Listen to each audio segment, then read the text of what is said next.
Suor Maria Grazia della Comunità Missionaria Porta Aperta, Mensa della Solidarietà, sappiamo che voi gestite degli alloggi per le famiglie indigenti. Diciamo, come funziona tutto questo procedimento che porta all'assegnazione degli alloggi? Intanto parlare di alloggi è una parola molto grossa. Noi abbiamo 3 piccoli appartamentini, uno ad Aragona e 2 ad Agrigento, che a noi sono pervenute, diciamo, per opere di beneficenza, per aiutare i poveri, da altri benefattori, i quali si sono fidati di noi e hanno, diciamo, realizzato questa micro realizzazione per mettere noi in condizione di aiutare chi era nel bisogno. Attualmente noi abbiamo soltanto 3 micro realizzazioni, 2 ad Agrigento e, come vi dicevo, 1 ad Aragona. Sono gestite in questo modo. Noi, diamo la possibilità a chi veramente è nel bisogno e non ha dove poggiare il capo e non ha un tetto sulla testa, di entrare in questa casa e regolarizziamo il tutto con un comodato d'uso gratuito, debitamente firmato da noi come persone che danno e da loro come persone che ricevono. Che è una cosa importantissima. È una cosa importantissima perché cautela e garantisce sia noi e sia loro, quindi non sono semplicemente delle persone messe lì che da un momento all'altro possono essere, diciamo, un po' sfrattate. Ci sono delle leggi che regolano questo procedimento, questa procedura, e garantisce sia gli uni quanto gli altri.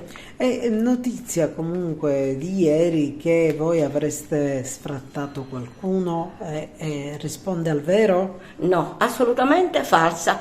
Allora, la signora che è venuta, diciamo, a fare quell'intervista con il vostro giornalista dimentica che è da 10 anni che abita in quella casa, è da 10 anni che la Comunità Missionaria Porta Aperta l'aiuta sotto forma, finanziaria, di viveri, di sostegno morale, spirituale, di tutto e di più. Immaginarsi che sono arrivati da Milano e non avevano niente dove per poter, diciamo, campare, che si suol dire. Non avevano una casa e dormivano dentro una macchina. Io sono andata a tirarli fuori dalla macchina e gli ho dato l'appartamentino.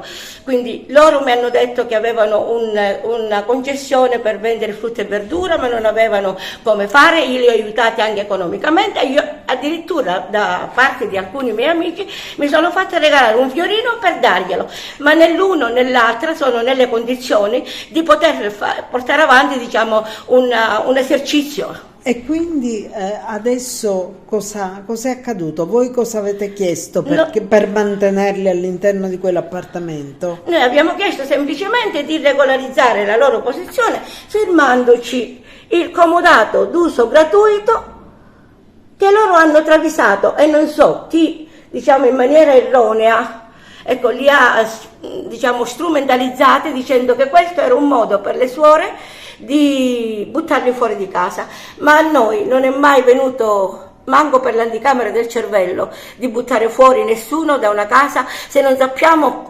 dove devono andare. Dunque ciò che è necessario è regolarizzare la posizione legalmente, cosa che lei non vuole fare.